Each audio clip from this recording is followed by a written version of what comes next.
Cincinnati Sports Show on Fox 19 now. We call Cincinnati Sports Show CSS. Yeah. CSS is on the air. He's Jeremy Rao. I'm Joe Danneman. Gabby Sorrentino joins us a little bit later in the show. We're talking Gab Bag a little bit later in the show.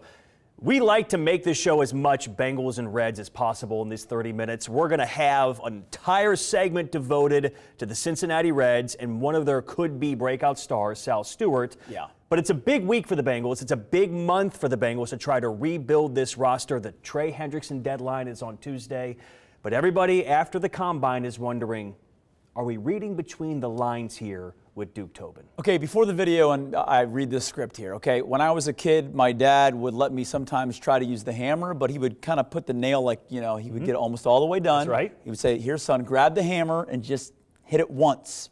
So this is me hitting the hammer or hitting the nail one time and putting it to bed. Here we go. Duke Tobin spoke at the NFL Combine this week. I believe a lot of the things he said carried some real weight. I can't make any guarantees about who the Bengals are going to draft. I'll try. And what they might do in free agency based off what he said. But I do believe he wants everyone to know the Bengals are going to be aggressive. Here's my one guarantee. Trey Hendrickson will not play for the Bengals again. Now, Duke said nothing is off or on the table with Trey. I'm just telling you, stop Googling options. The former All-Pro defensive end returning to the Bengals is off the table, period. What is on the table? Maybe a franchise tag and trade, although Duke called that complicated, and that would be a long, drawn-out headache for the team. They aren't going to use the tag on Trey and keep him. That is a $30 million charge to the Bengals credit card, and that's after they wasted money on him last year and watched him burn bridges like a semi-truck on the Brent Spence. Too soon? Trey Hendrickson was a great Bengal. This organization is over Trey. That was confirmed again this week. Okay, now Duke Tobin on the Bengals offseason plans. We're excited about attacking this offseason. We have resources to attack the offseason in a big way, and we want to do that. In terms of how we're going to do that, how we're going to allocate our resources, who is it going to be on, our own free agents, what's our intentions there. I'm not going to get into that right here. It's just not the time to announce that to the rest of the league. All right, so we've covered our bases on Trey. I've said my piece a little bit to start the show, Joe. I have more on what Duke said about what's going to happen next outside of Trey. But why don't you start us off here? My big takeaway from Duke Tobin speaking at the NFL Combine is him doubling down on the fact that, and this is us reading between the lines, that they have to have urgency this offseason in free agency. Last year, they tried to rebuild the defense through the draft. 5 of the 6 draft picks for defense, it didn't work. At least hasn't worked yet. Right. The returns from those draft picks haven't been what they hoped. I think the fact that Duke Tobin got in front of the microphone in January was his way of saying, okay, I'm not going to lay it out so the rest of the league understands what we're going to do, but if you can read between the lines here, we know we have to fix this by being urgent in free agency. That starts in 8 days. Legal tampering period in the NFL starts March 9th, 8 days. In 10 days, they can start signing free agents. That's where this has to start. So when they go to the draft, after being at the Combine this week, they can have flexibility. They don't have to pick a position. They don't have to go for another swing at edge just because they have a giant hole at that position. Address those needs in free agency so you have the flexibility to pick whoever might be the best player on the board. You know, it's kind of like, and I know we talk for a living, but if you ever have a big speech or if you're a coach and you've got something for practice, it's one of the first things you say. You think about it a lot, you almost script it out, and you know exactly how you're going to say it. The first question at the Combine by Jay Morrison, good to see Jay again, was asking Duke about Trey. And Duke said about 5 words on Trey really quick, give or take, and then boom, went into his script. Right.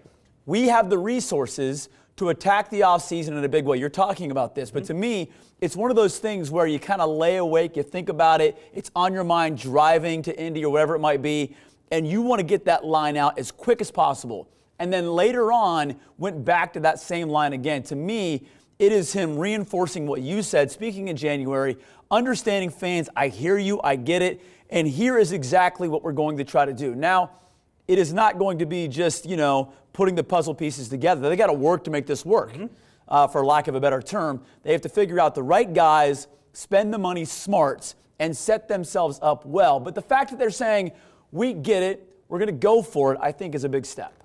Did concern me a little bit that he poured a little bit of cold water on the idea of taking big swings. Now, I understand when you have a lot to fix, putting all of your eggs in that one big swing basket might not be a great strategy, but you probably need a big swing to fix this defense overnight like they have to. Okay, let's hear from some of the prospects now. Ruben Bain, before you and I have a hot take on the combine.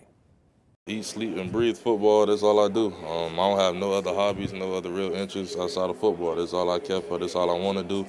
And the Bengals, like I said, was great. I was going in with the right mindset to kill all interviews. I prepared myself the right way throughout these last 3 to 4 weeks, and I had the right mindset to just go in and give my best foot forward, and that's what I did.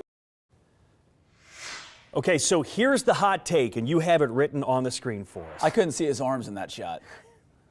Don't troll Ruben. Carry on. Before he's even in Cincinnati. It says, bet the house, who will the Bengals draft at number 10? Yeah. Now, you and I did a special in Indy that day. We did. Remember who you said that day? Yeah, I said Peter Woods because I said I thought a few of the guys I thought the Bengals would like to have would be gone, and it would be Peter Woods. But I disagree with myself now after it's all played out, after a guy like Sonny Styles lit the combine on fire. But that's not my pick. Who do you have? Okay, I had Caleb Downs as my pick that day. Right. But what Sonny Styles did has a domino effect. It does. He's going to jump in the top 10 now, There you go. And everybody's going to start following like a domino. Yep.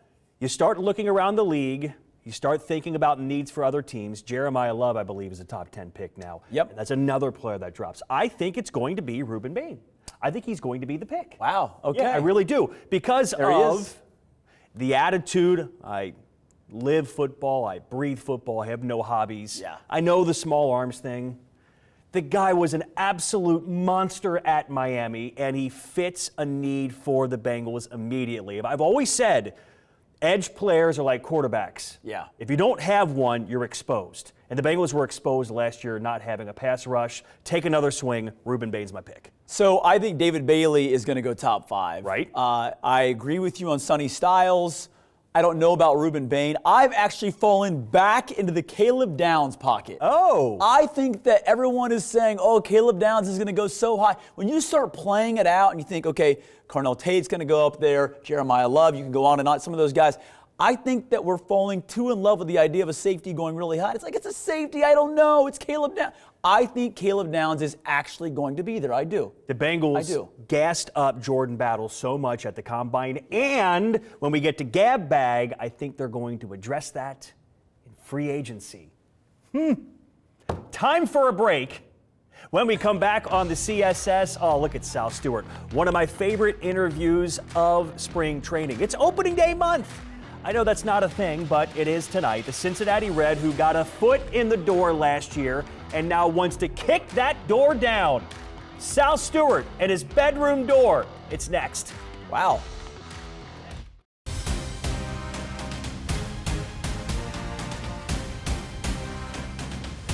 Cincinnati's Sports Show on Fox 19 Now.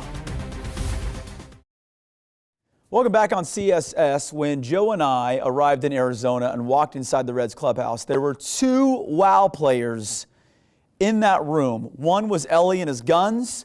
The other was, no doubt, Sal Stewart, laid off the hoagies in the offseason and lost some weight. 26 pounds he lost, didn't lose his pop. You see that 440-foot home run he hit this week? Unbelievable.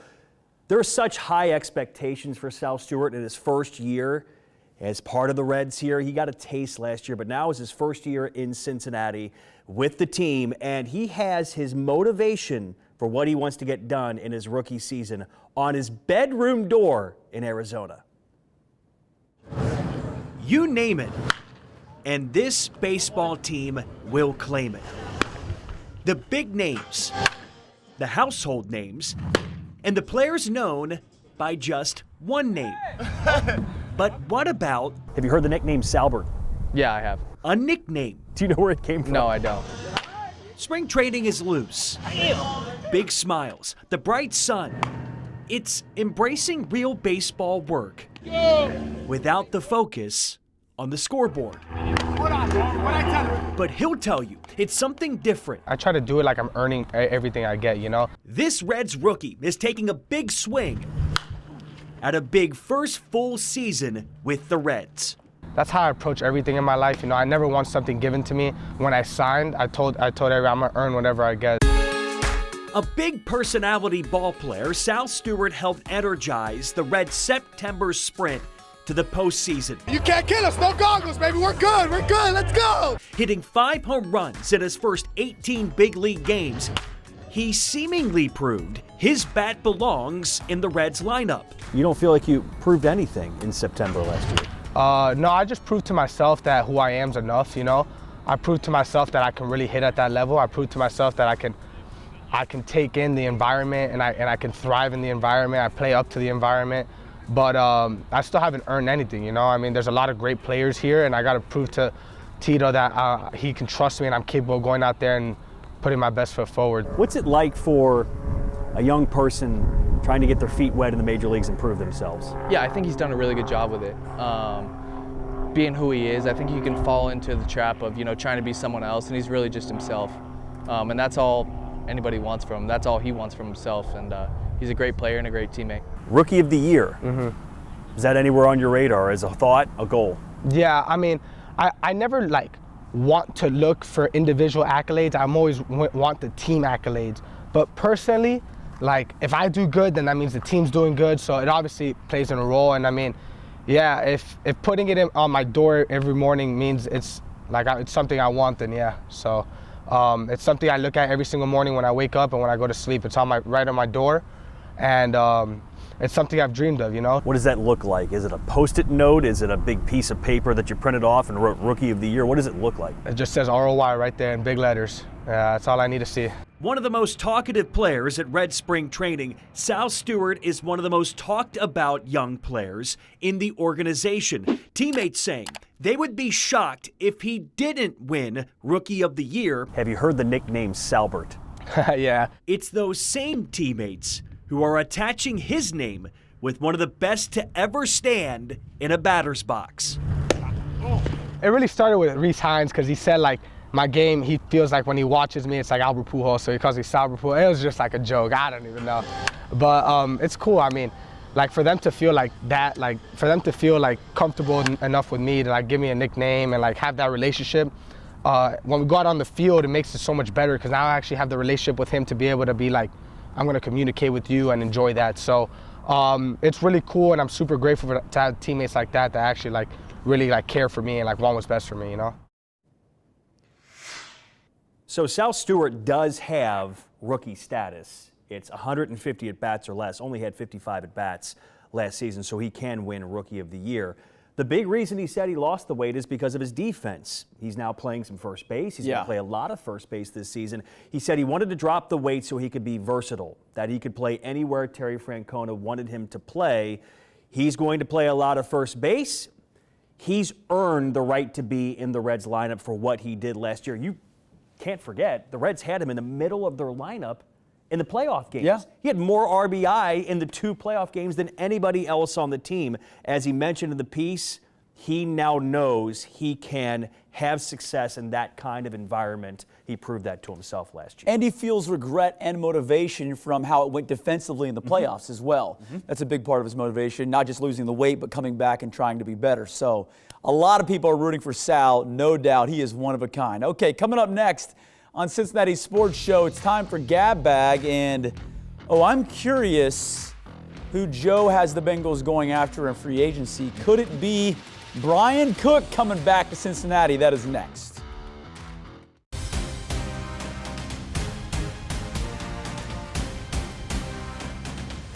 Cincinnati's Sports Show on Fox 19 now.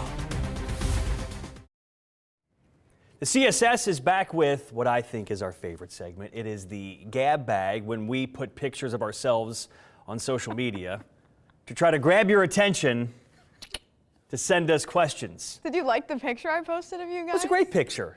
Yeah. The convertible If and AZ. only you knew how annoyed we were at that time by the Wi-Fi in Goodyear, Arizona. But you could never tell from the Woo selfie. boy. I still have PTSD from that. That guy dropping pipes right next to us.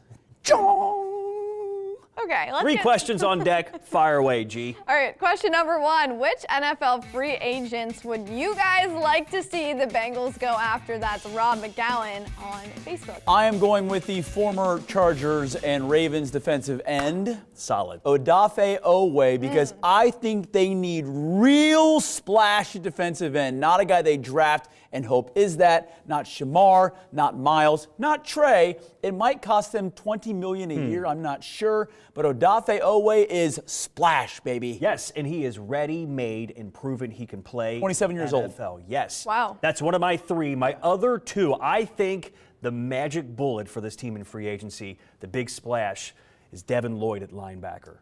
He comes in right away and solves the problem of the Bengals' 2 rookie linebackers, and he brings so much leadership juice to this defense to be the voice, the guy on defense. I think that would be the magic bullet for the Bengals defense. The other one I'm going to say, Jaquan Brisker. That's the safety. Yep. Yeah. Very versatile safety. You want a chess piece? I know Caleb Downs is going to be there in the mix at number 10 perhaps. You get Jaquan Brisker, you don't even have to draft a safety. I'm looking at safety Brian Cook. I know we showed video of him heading into break. And the Cincinnati guy coming home here. I think that with Geno Stone leaving, yes, if Caleb Downs, they get great him, in it's Kansas different. City. Great in Kansas City, familiar Yep. playing the Bengals. I think that he would be a good choice for the Bengals. All right. Gotta say the Reds are having a decent spring. 2 potential guys in Nathaniel Lowe and Dane Myers should make the team. What do you guys think? Let's go quick here because the final question is a really good one. I'm going to say I think Nathaniel Lowe, if I were going to pick one of the 2, has the better shot based on his recent history and production. But I don't know if I can say for sure if both are, if one will. I don't know. If I had to pick one of the 2, I would say Myers because of the position he plays. That's also fair. The Reds had issues last year of finding someone to fill in when TJ Friedel wasn't playing center field. Yeah. Dane Myers is that guy. He was brought to Cincinnati to be that person in center field. That's why I lean Dane. That's fair. All right, here's our last question.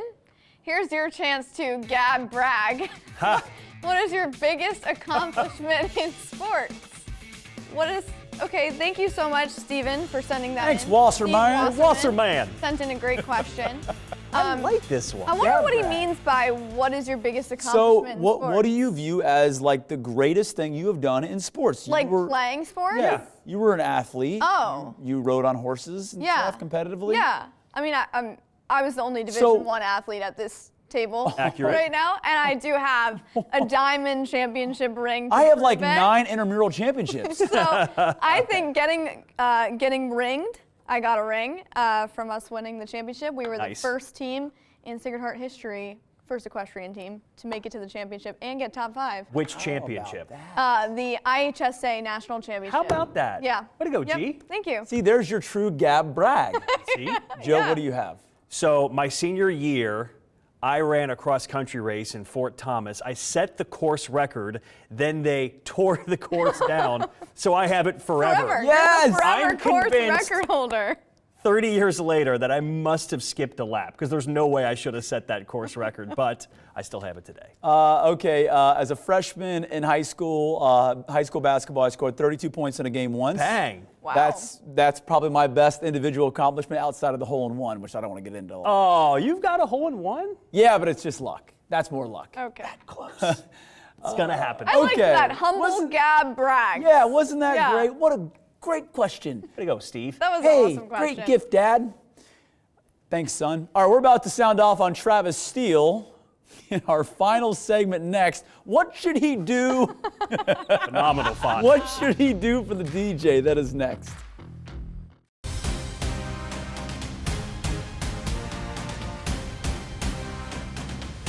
Cincinnati's Sports Show on Fox 19 Now. Yeah, I got to be better at halftime. If I'm being honest, I can't lose my mind. I got a technical foul walking off the court, and I got to be better. Okay, we've got like 90 seconds, so let's get right into this. Travis Steele knocked over the DJ's equipment, his speaker, when he was angry on Friday night. And we need to talk about it. Okay, so it's time to sound off. Okay. And to see the video so you can laugh along with us. But the question is, do we think, because Travis Steele's kind of villainized himself a little here. Yeah. Should he buy the DJ some new equipment? Okay, first of all, don't villainize Travis for this. This is hilarious. It's great. Travis is awesome. So good. Yeah, the poor DJ, that stinks. The DJ didn't deserve this to happen to him. Either did the speaker. I'm thankful a small child wasn't standing in his way. Sports, man. The speaker was innocent. It's okay if guys get mad and emotional Yeah. and can do something. What do we think the DJ is saying there? I don't want to know what the DJ is saying. Well, his buddy's kind of smiling while he's telling the story. But I think we do have a good idea here of what he should do. He should fly the DJ down to Miami's watch party on Selection Sunday and have the DJ host that would be their perfect. watch party. And maybe pay him a lot of Travis money. can like do like a celebrity like mix or something. Exactly. Yeah, maybe he gets in on the DJ booth. I just want feel-good stories for Trav when he gets into the tournament. You know, March, all those questions, I want them to be fun, feel-good stories. And so, bring the DJ for every game from now on. Outstanding. That'd be good. Good night.